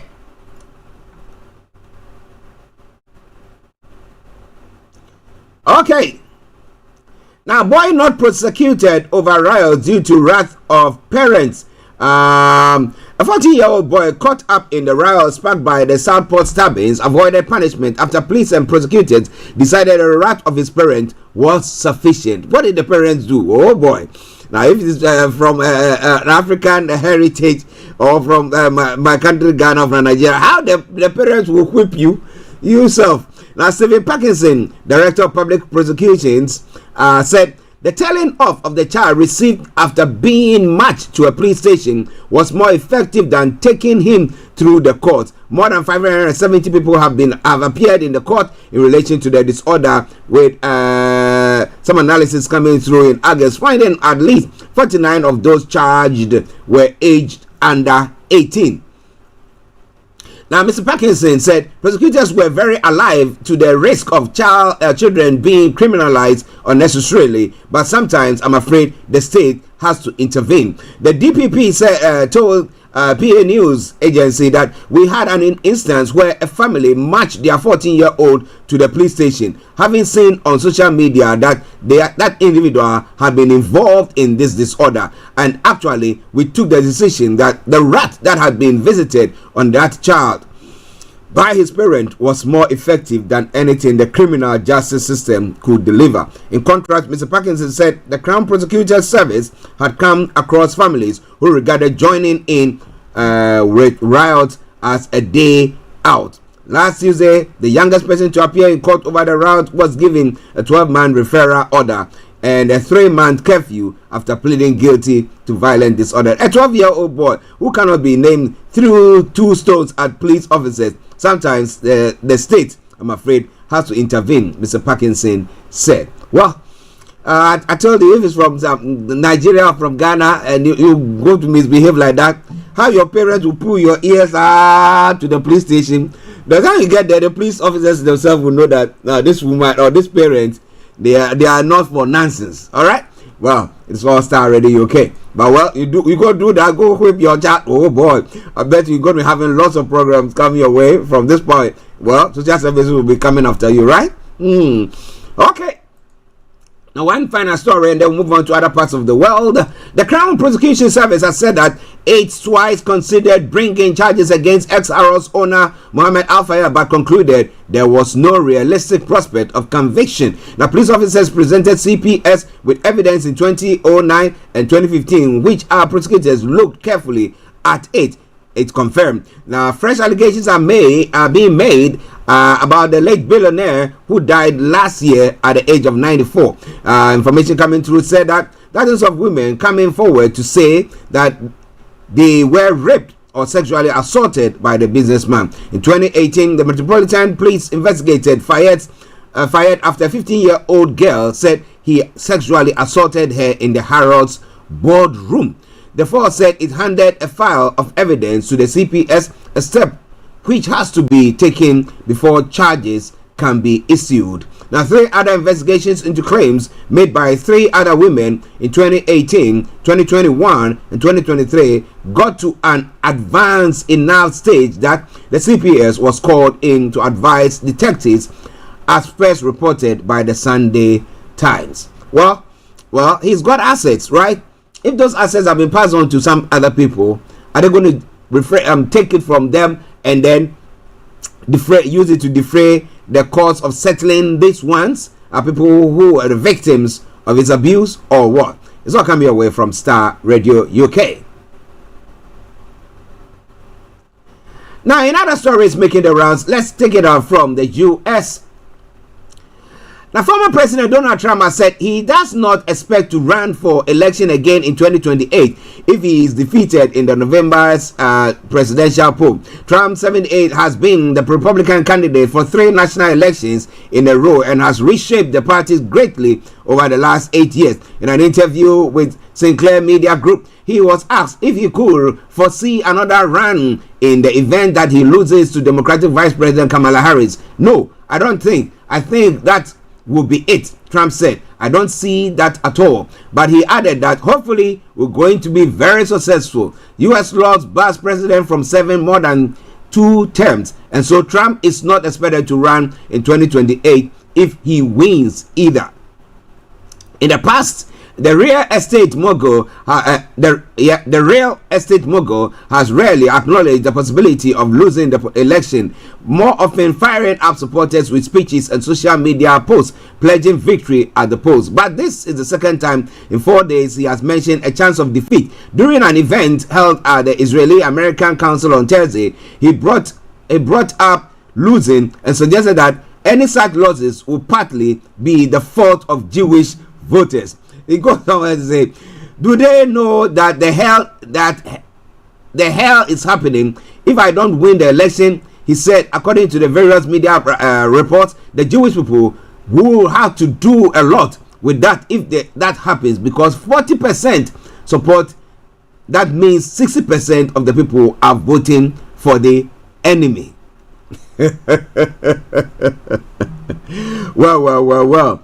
So he said if he loses the election, he thinks that it's going to be laid, the blame has to be laid right at the doorsteps of the Jewish community there, because out of them, only 40% are voting or supporting his quest to become the next president. Well, it's all coming away from Star Radio UK. While Comrade Kamala memes are spreading among Latino exiles. In Latino exile communities across the country, a question is being asked if Kamala Harris is really a communist. The vice president has been the subject of numerous misleading claims that she's a socialist or communist since becoming the Democratic candidate for president, according to the U.S. largest Spanish language fact checker, Fachquedo. Experts say these claims capitalizes on genuine fears held by some voters who fled repression in countries like Cuba and Venezuela. In one viral video, Kamala Harris and her running mate Tim Walz appeared to pose for a selfie in front of a sign for Revolutionary Communists of America, a far-left group. The video was fake. The background had been doctored by a group of Donald Trump supporters known as the Dile Meme Team. Now, the original post had more than 420,000 views, but it was shared by many Spanish accounts and repeated offline. And it is everywhere. This doubt, is this person a communist? Evelyn Perez Verdia, a cultural contest strategist from South Florida, did ask. She was listening to the Spanish language radio station in La Nueva Pedrosa in Miami when she heard the host discussing the false meme. Well, what do you think about that? Using dirty tactics to try to push their way forward there. It's all coming away from Star Radio UK, your favorite African and Caribbean radio station in London. 18 minutes to the top of the hour. Okay, in Europe as well, Ukrainian President Volodymyr Zelensky is set to present a plan for victory in the country's war with Russia to President Joe Biden during this week's visit to the U.S. Zelensky also intended to present the plan to Congress and two candidates in the U.S. presidential election, Democrat Kamala Harris and Republican Donald Trump. He is expected to ramp up efforts to persuade the U.S. and its allies to allow Ukraine to fire the missiles they supply deep into Russian territory for the first time in the war. Zelensky's visit to the U.S. coincides with efforts from the White House to prepare for a new $375 million military aid package for Ukraine. This autumn will determine the future of this war, Zelensky wrote in on X. Okay, Star Radio UK, your favorite African and Caribbean radio station in London. Still coming your way. Sri Lanka new president Anura Kumara Disayak has been sworn into office, promising clean politics as the country recovers from its worst economic crisis. Now, the left-leaning Disayak has cast himself as a disruptor of the status quo, and analysts see his victory as a rejection of corruption and cronyism that has long plagued the country. Now, Saturday's election was the first since 2022 when discontent over the economy fueled mass protests and chased former President Gotabaya Rajapaksa from power. We need to establish a new clean political culture, he said. I commit to achieving this. We will be the utmost to win, to win back the people's respect and trust in the political system. Well, the 55-year-old who is familiarly known as AKD told Sri Lankans that democracy doesn't end with voting in a leader. We need to strengthen democracy. I pledge to do my utmost to safeguard democracy, he said. Some of us, they think that, well, when we talk about democracy, it's voting. So after you finish voting, that's the democracy that is done with you. But hey, well, that's what they're saying. It's all coming away from Star Radio UK, your favorite African and Caribbean radio station in London. In Lebanon as well, people in southern Lebanon have received phone messages warning them to stay away from buildings used by Hezbollah as Israel says it's conducting extensive airstrikes on the group. A Lebanese minister calls the message psychological war, while Israel defense minister says strikes will continue until we achieve our goals to return the residents of the north safely to their homes. Now, cross-border attacks between the two sides continue to ratchet up. Now, one person has been killed in this morning in Israeli airstrike north of Bekaa Valley. Lebanon's health ministry has said fears on all-out regional conflict in the Middle East have grown in the past week. The latest intensification began after a series of exploding devices attacks on Hezbollah members, which were widely blamed on Israel. It's all coming your way from Starr Radio UK, your favorite African and Caribbean radio station in London.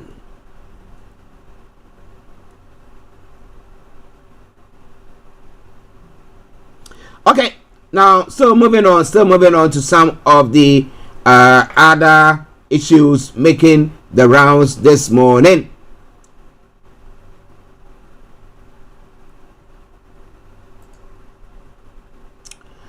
Okay, in Africa. Now, Kenya is to send 600 more police officers to Haiti. Now, Kenya has pledged to send 600 more officers to Haiti in coming weeks to help fight gang control much of the capital, Port-au-Prince, and nearby areas. This will bring the Kenyan contingent deployed incrementally since June to help the Caribbean nation beleaguered police force up to 1,000. Now, during a visit to the country, Kenya President William Ruto also said he supported turning the current Kenyan-led security mission into a full United Nations peacekeeping operation. A handful of other countries have together pledged at least 1,900 more troops. Violence in Haiti is still rife, and the UN human rights expert has warned that gangs are targeting new areas, causing further displacement. The UN Security Council is due to meet by the end of the month to decide whether to renew Kenya's current mandate for another 12 months, paving the way for a full UN mission in 2025. It is all coming your way from Starr Radio UK, your favorite African and Caribbean radio station in London. The Al-Qaeda flag flutters from an airport building. A jihadist places a burning rag in the engine of the presidential jet. Others explore the VIP terminal or fire shots as they approach planes belonging to the UN humanitarian air services, a familiar survivor lifeline for so many countries in crisis around the world. The social media images broadcast by the jihadists who on Tuesday morning attacked the international airport complex outside Mali's capital, Bamako, and then roamed around the site graphically demonstrate the fragile security of what would have been the most protected location in the West African country. A training center for the gendarme in the Falade suburb was also targeted. Resident filmed smoke rising above the skyline as explosions and gunshots shattered the dawn calm. Just as shocking is another militant video of fighters, their soft teenage faces, a stark contrast with their weapons and combat uniforms, preparing themselves before launching the assault. Mali's military rulers have not said how many people died, except some trainee gendarmes had lost their lives, but it seems that at least 60 and perhaps as many as 80 or 100 people were killed, with a further 200 or more wounded. Those figures may or may not include the militant or the militants killed at the government forces recovered control of the airport at Senu and Falade barracks. Of course, these are far from the first images of conflict in Mali, and for her presidential jet to be touched as well, putting fire in the engine. Oh boy, oh boy, oh boy. Well, I will bring you more about that tomorrow, God willing, once we come on, because it seems that things are falling apart so fast that the center cannot hold there.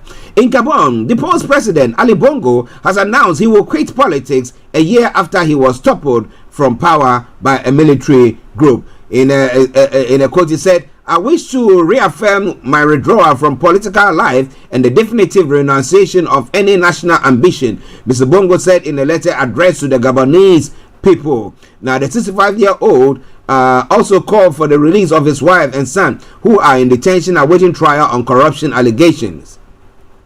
It is not clear whether his statement follows any negotiations with the military rulers or if he is hoping that by agreeing to quit politics, he will secure his family's freedom.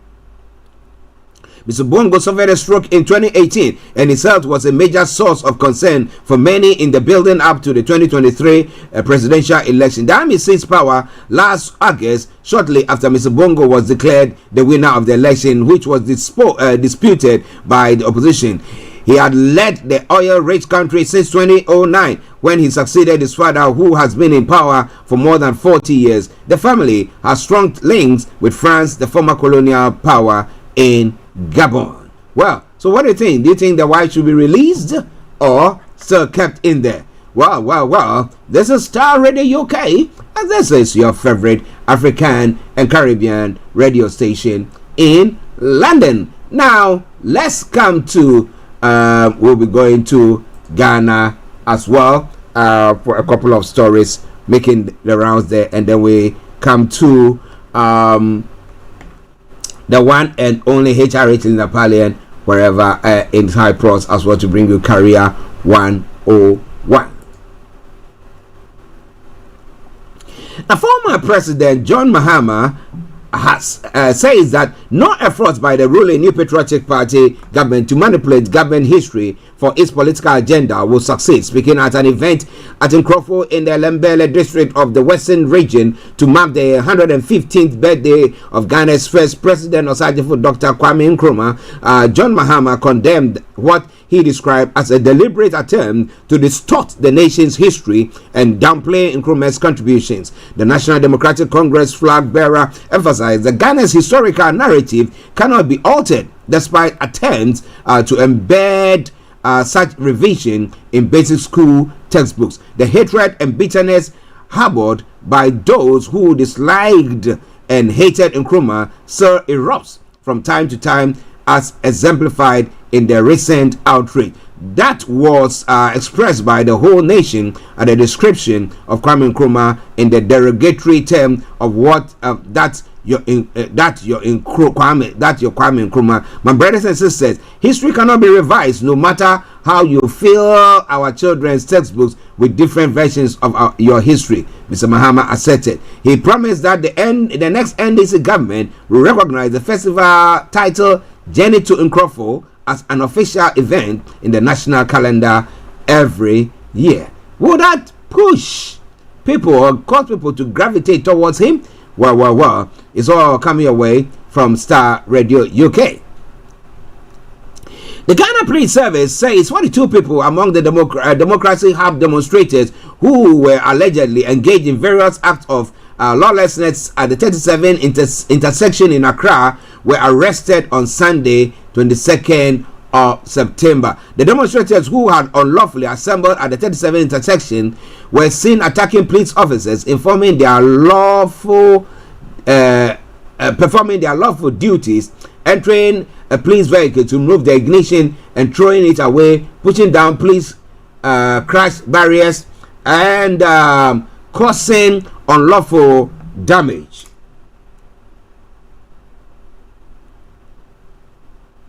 And disturbing the peace, among others, the police narrated.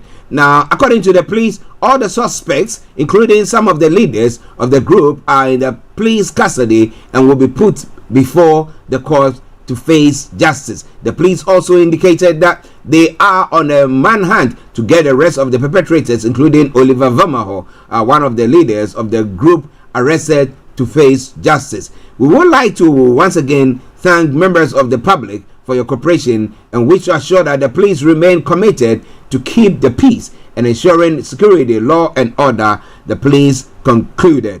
Well, so what do you think this is all about? What do you think this is all about? It's quite an interesting one, yeah? Starr Radio UK, your favorite African and Caribbean radio station in London.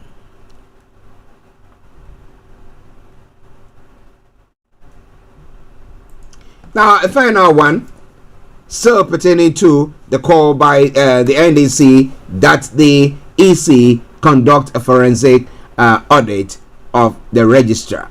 Now, Sammy Jemfi, the National Communications Officer of the National Democratic Congress, has called on the Electoral Commission to conduct an independent audit of the voter register to guarantee the integrity of the upcoming elections. Now, speaking, Sammy Jemfi voiced that credibility of the electoral process is being compromised by various irregularities in the current registrar. He went on further to say,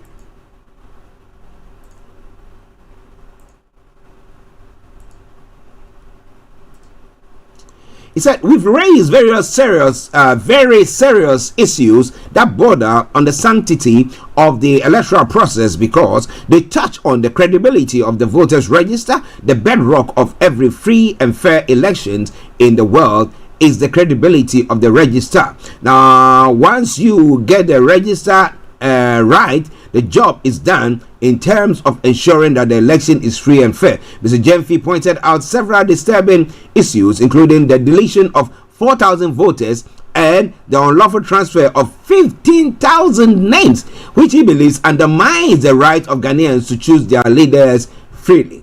Now, we cannot have a situation where 4,000 voters have been deleted from the register. The EC has accepted it. We cannot have a situation where the voter transfer register is bloated by over 243,000 votes, he lamented. He stressed that the NEC's demand for an audit is based on concrete evidence presented to the EC, which has acknowledged these concerns. Now, these are not mere allegations. They are backed by incontrovertible facts. Now, what we are asking for is an independent audit in the register and IT system to ascertain how these discrepancies happened and to prevent future occurrences, Mr. Jemfi explained there. It's all coming your way from Starr Radio UK, your favorite African and Caribbean radio station in London. Well, Becca Vemao has come out to debunk the fact that there's a pursuit for him. He said that, look, I'm ready to cooperate with you, Becca Vemao. I refuse police claims to going into hiding. Well.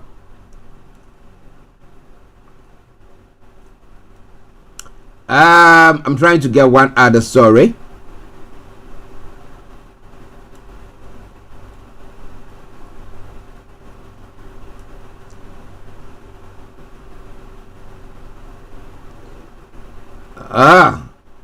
This is a serious one.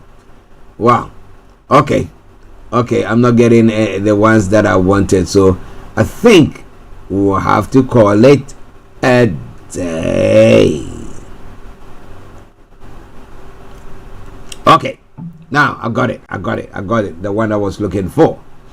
The Public Utilities Regulatory Commission, the PRC, has dismissed media reports claiming that the Electricity Company of Ghana is on the verge of bankruptcy, describing these claims as misreported. According to the PURC, the report inaccurately attributed the warning of ECG financial collapse to the Commission's Executive Secretary, Dr. Ishmael Aka. In a statement signed by its commissioners, PURC clarified that it had not issued any such warning regarding ECG's bankruptcy. The Commission emphasized that the report circulating in the media on September 18, suggesting that the ECG was in financial crisis, were incorrect and misrepresented. The misreported claims originated from the several media outlets which allege that PRC had expressed concerns over ECG's dire financial state.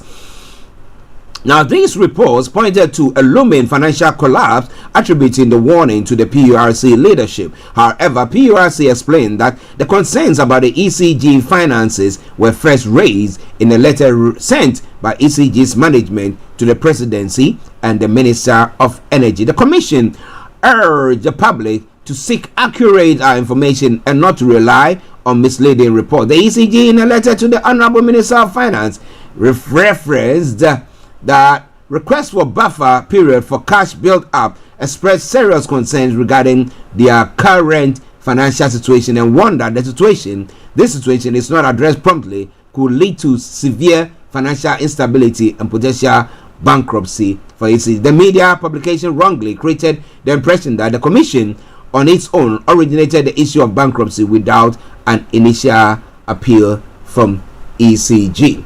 Well, so now that we know, what do you think is going to happen there? This is all coming your way from Starr Radio UK, your favorite African and Caribbean radio station in London. Chinese Ambassador Tong Defa applauds CIB for championing Africans' human capital. Interesting. All right. So I have to bring the first part of the program to a close.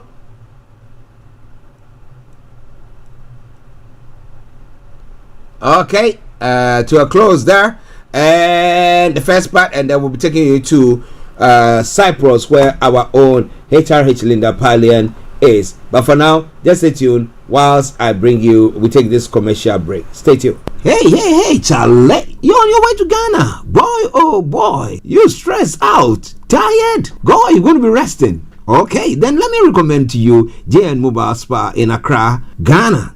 Oh boy, JN Mobile Spa, they provide organic care in massage. Are you stressed? Do you need rejuvenated, etc.? For your facials, maybe exfoliating, firming, and lifting? Then contact JN Spa on 00233244941 002 or 00233200606 and they will be right there on time. JN Mobile Spa, your health and beauty needs at your doorstep. Hi everyone, it's your girl BB Clement, the author of How to Go from Employee to Entrepreneur and the host of your weekly business show, BB Means Business, the show where we discuss everything you ever wanted to know about business but you were afraid to ask. How do I start my business? How do I raise the finance? How do I grow my business? Where am I going to find my customers? Join me every Tuesday at 1:30 p.m. on Starr Radio UK to get all the information and tips that you need to become a successful entrepreneur and become financially free. Remember, don't let life dictate to you. Rather, put your signature on life.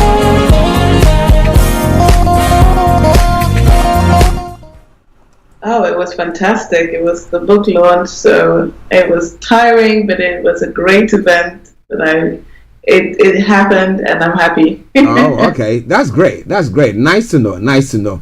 Well, thank God that it all went very, very well. Okay, so what are we looking at this afternoon? Today we're looking at how to... I don't actually have a title for this, really. Okay, that's all right. More about myth busting, the stereotypes about careers. Okay. Normalizing stuff with careers. Okay. Normalizing careers and or myth busting. Now, yeah. which profession have you heard that maybe there's some myth around it, and you think that maybe you need to go to the Pluto and do some styles before you can join? Which one do you know about? Exactly that. Okay then. So listeners, HRH Linda Pallien for you. Let's go to her for her to address this issue. Over to you, Linda. Wonderful. Thank you for this. Today I wanted to really discuss normalizing some of the beliefs that we've held consciously or subconsciously about careers for so long that is actually stopping us becoming who we want to be and achieving our professional and personal goals that we've set for ourselves. So after years and years of working, clearly over a decade now, working with people in various careers at different stages and listening to the common denominator of what stops them going to the next level, I put together a list of 6 key points that you need to address within yourself at whatever stage of your career, to be able to break through those beliefs and move forward to the next level of your career. So that's what we're going to be addressing. What can you do as an individual, where you are right now, to move to the next level of your career progression, whatever that is for you. Okay. Over to you. Go on.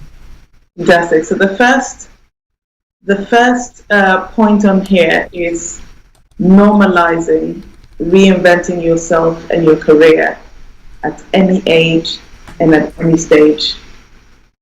We have to accept that it happens.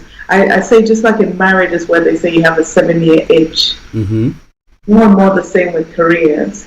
You do something for a couple of years, you achieve mastery because you've been doing it for long, you know the ins and outs of it, and it's time to move on.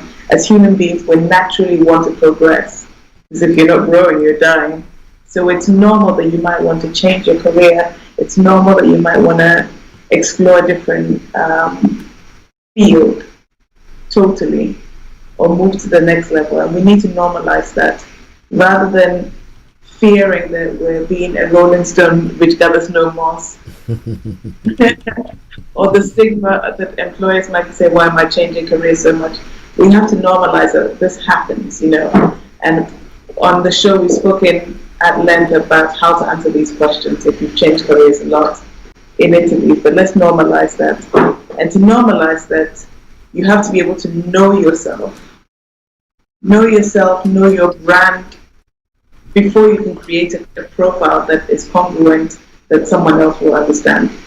So you want to know yourself, who you are, what you represent, and then, only then, can you communicate that to the world. And as we've said before, if you have different aspects, then aspects of your expertise, whether it's your career, maybe you have your fingers in different pies, then your values and beliefs are the core central part. That is the unifying thread between everything else that you know, or all of the skills that you've got. So I believe in this, and I apply it in this sector. Or I stand for this, I stand for peace, and therefore I'm a volunteer for refugees, or I do this in my church choir, or I work as a lawyer and mediate between disputing parties or a judge, whatever it is. But I understand that core value then translates into what you do, because your career is the vehicle for you to fulfill your ultimate life purpose. So that's the first aspect, to normalize reinventing yourself. And of course, when you've done that, then you create a profile that showcases that. This is the third aspect we'll talk about, how you communicate that with the world.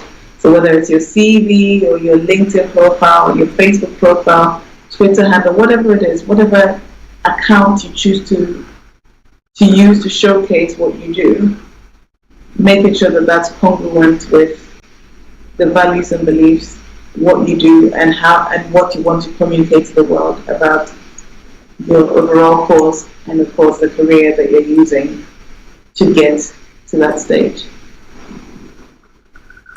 I hope that's clear. It's clear. I can hear you. So go on. Yeah. Okay. The second point on here is normalizing hybrid careers. Normalizing hybrid careers. What I mean is being creative with what you do.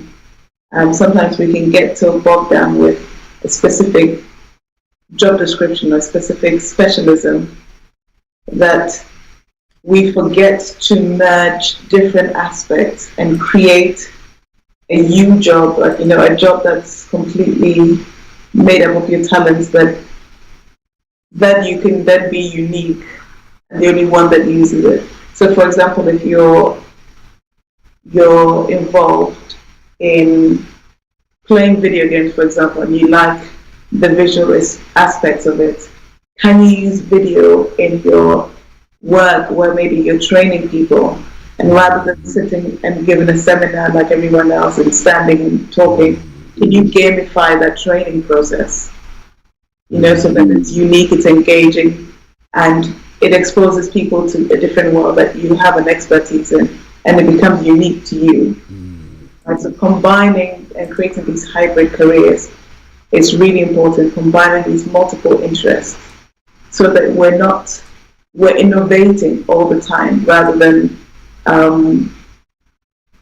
trying to stay in the same way things have traditionally been done. You know, reinventing. Yeah, but let me chip in, ask you this question. You know, at times it's something that you feel you are convicted with. Okay, this is what I love to do. I can do it very, very well. But you need to be able to communicate with the outside world, to your bosses or this, and for them to agree or come to a bit of acceptance before you can actually introduce. People do seminars, they stand there, they lecture, they do blah blah blah blah. But you want to sit in the comfort of your home, just put some these games and watch you are doing. So you need to be able to convince them. But that is what people fall short of doing, and then we don't. So what should people do about that? How can you convince your people? I mean, I think that's a great question, and that is key. A lot of people fall short of it because they're not confident themselves, or they're not confident in how it will be accepted. Of course, there's a fear of what if people don't understand, that people have never played the game before or whatever.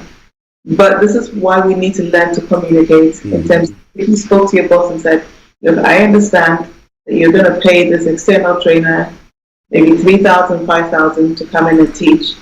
If I know that this will work, if I make half the price, which will save me money, again, because you're communicating to their listening. And will make the training process more engaging. People will pay attention because it's something new, and you're willing to offer a trial service just so that people you reduce the barrier to acceptance. Really helps for people to adapt it. So of course change is difficult and uncomfortable for a lot of people, but if you're so convinced and so excited about it, sometimes you go on about something so much, somebody goes, oh my God, they keep going on about it, let me try. You want to get to that stage where your passion for it comes across, the people don't have a choice but to give you a chance. So you can start with your own and have your own pilot group, and pilot it with a few people and say, okay, let me try it out with a small team, so that when the whole office is done, and the results will speak for themselves, and then we can pilot it out. So don't be discouraged because it's a new thing. See that as a challenge of how to break through and speak to what they want to hear. What will be success for them? And if you're able to show that it matches their goals, most of the time people want to hear it, and they'll be inclined to give you. That's question. Yeah. Just a follow up to that question again. A quick one. Now, what should employers do in this aspect? Because now this is maybe a staff or one of your employees who is saying that, oh, this is, and then employers, we are sad that we think, do I risk this and maybe it makes the whole thing fall apart, or maybe take a bold a step, and then maybe in some way, somehow. So how should employers also now position themselves when it comes to things like that? I think employers really need to, as any good manager would do, weigh the risk, have a risk assessment of what's the impact, what's the worst thing that could happen if you change the system on a trial basis. And if there isn't a huge impact, give it a go. A lot of people, actually your employees, love to see that they're being invested in. Employees feel like we're reinventing all the time, like everybody wants to work in a dynamic, fast changing, paced environment, there's something new that keeps them keen. Yeah. Actually, I think employers would do well to embrace new ideas and new changes. Of course, they feel listened to. Other employees feel like, okay, we're innovating, and it helps to keep up with the commercial awareness. Okay. So I think employers need to really embrace that. Okay. Thank you very much. Please go on. Okay. The third aspect of myth busting and these beliefs in the careers is normalizing failing and trial and error, experimenting with different ideas as well. So a lot of us, just like the question before, we don't want to try something new because if it ain't broke, don't fix it. We're following along just well. And what if we fail? And I always say that is always a given. So embracing that rather than being scared of failing is a mindset shift that needs to happen for all of us, for both employers and employees. Understanding that your job won't be there forever. I was coaching with a client today and she said, well, I really want to change my hours, but what if they don't come back? I said, well, what if, God forbid, they die and they don't come? Yeah. There's no guarantees in life, Here's one client, then you figure out how to get another one. Yeah, definitely. The fear cripple you from improving your business because you might lose them.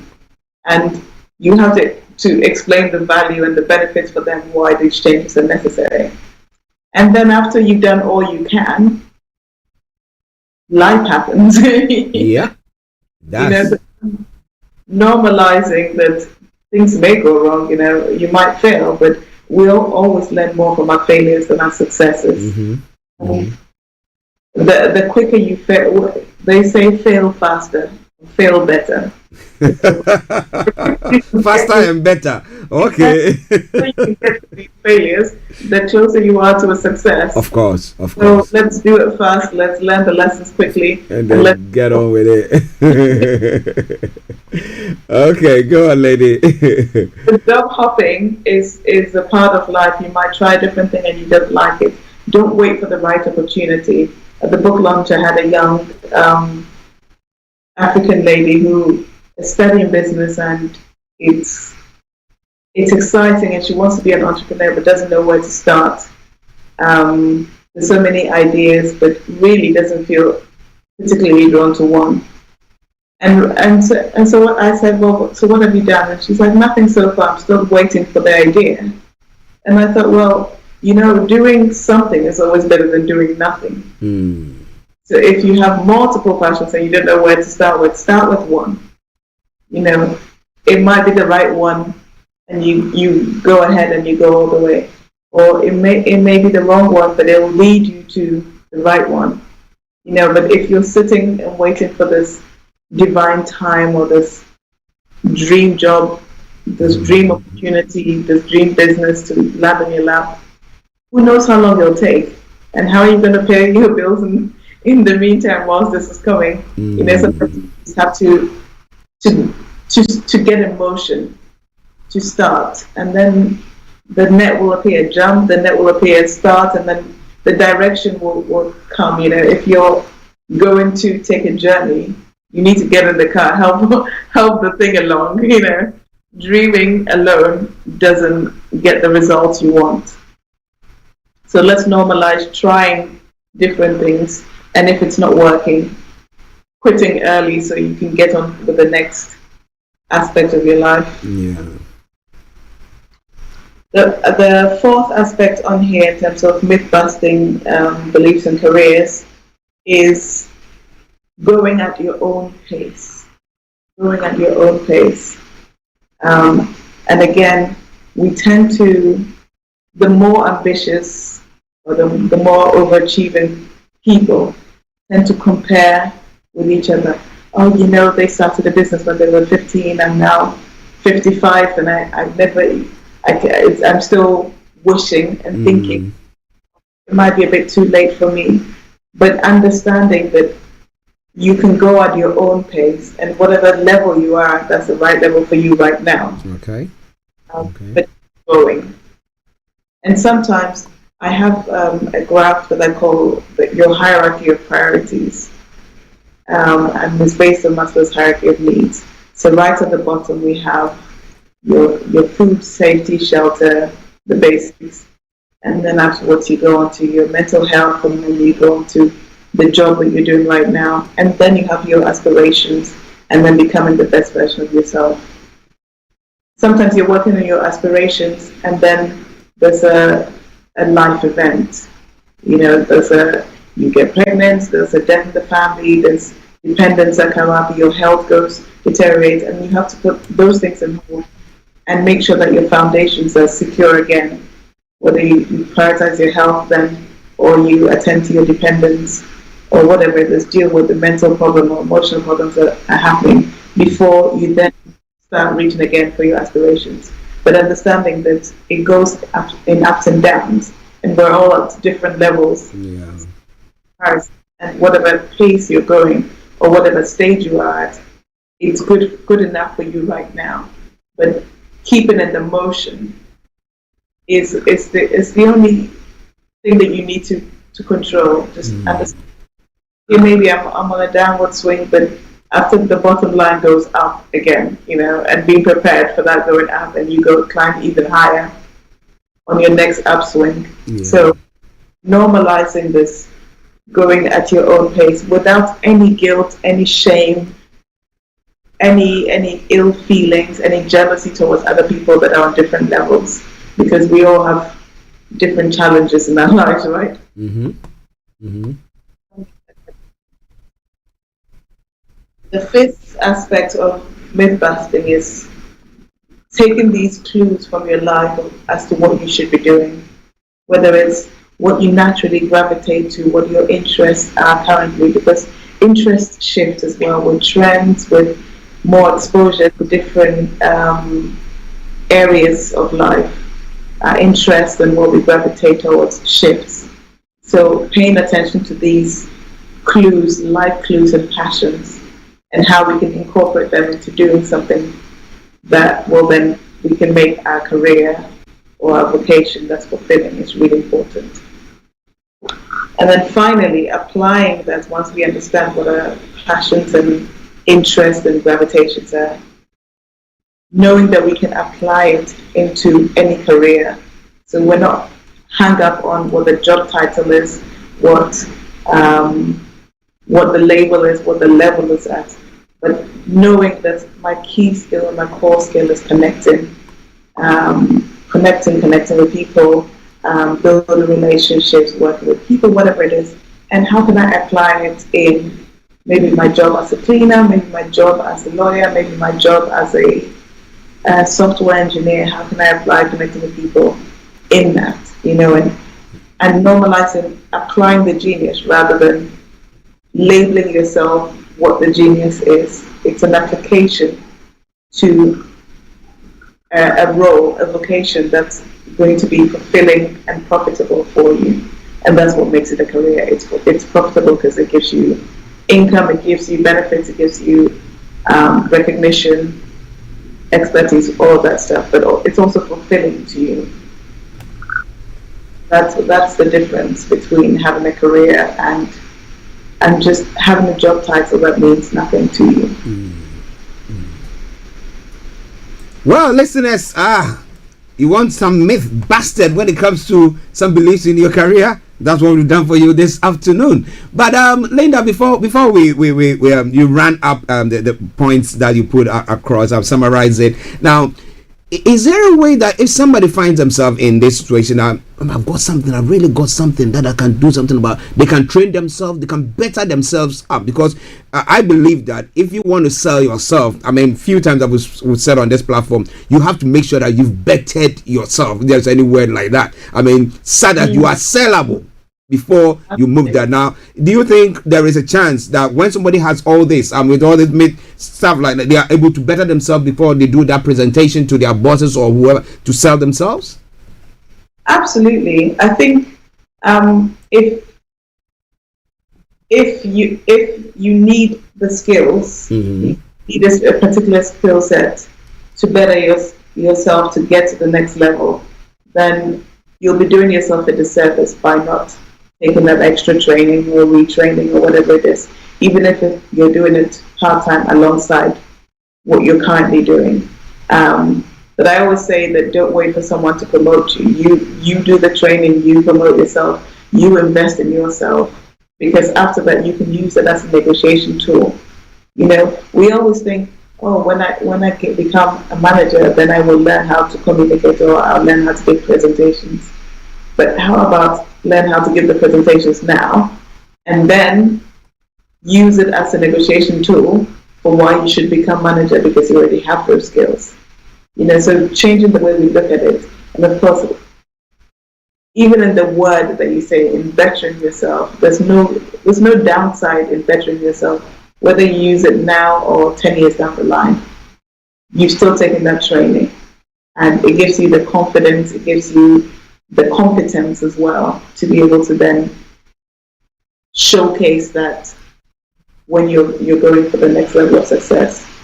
And it just helps, because if you take a proactive interest in you and you invest in yourself, somebody else wants to invest in you because you see the value, so they'll see the value. The value in yourself, then it's much harder to convince someone to see value in you. Because if nobody's investing, why would I? Of course.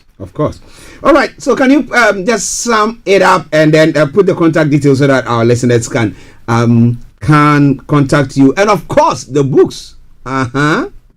Yes.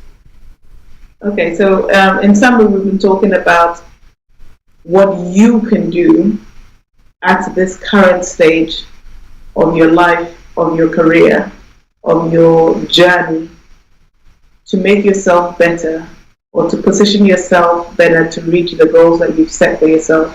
So it's all about you, and we've been talking about it's okay to reinvent yourself. It's okay to combine your interests and create a hybrid career. It's okay to fail and try new things. It's okay to go at your own pace because it's not a race. It's okay to take clues from your life's interest and your gravitations and your passions. It's okay to invest that effort over time to attain that mastery in that. And it's okay to apply your genius into your career rather than being hung up on a job title. And all of these makes sure that you invest in yourself and that you can reach those goals that you set for yourself quicker and in a shorter amount of time and in the most sustainable way possible, so that you're not getting there and then getting back down, but you're going from peak to peak in the goals that you've set for yourself. So if you want to know more about this, it's all written in some lovely, lovely books, which is called the Career Books. It's a series, a trilogy of 3 books, which shows you how to decide what career to go into.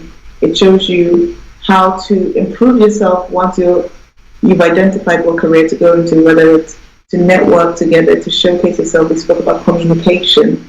Communicate those talents that you've got. Communicate that you're the best person for the job. Communicate that trial and error and bringing new ideas into your business. It shows you all of that, how to network, how to get the right contacts, and also how to build a legacy in what you do. And then, of course, the bestseller is the Career Workbook, which is your own self-check mechanism of where am I? Does this still meet what I want to do? Am I still on track to achieve my goal? Because you can't hit a target you don't have, or you can't. So the Career Workbook puts the target in front of you. It gives you an aim to be able to see in black and white what you've achieved and how far you've got to go. So that's it. We've got the How to Career, the Career Success, and the Career Workbook that will help you to achieve your personal and professional goals. You can, of course, find that on my website, lindapallien.com. It's on Amazon, it's on Book Depository, it's on Waterstones Online. I forget where it's listed. It's everywhere, pretty much. If you type in Linda Pallien and career books, you should come up with them.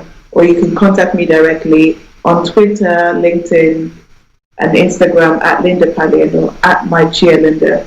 Because as I say, I'm a cheerleader for people. That is my cause and my career, and I can be a cheerleader for you as well. These books are so affordable.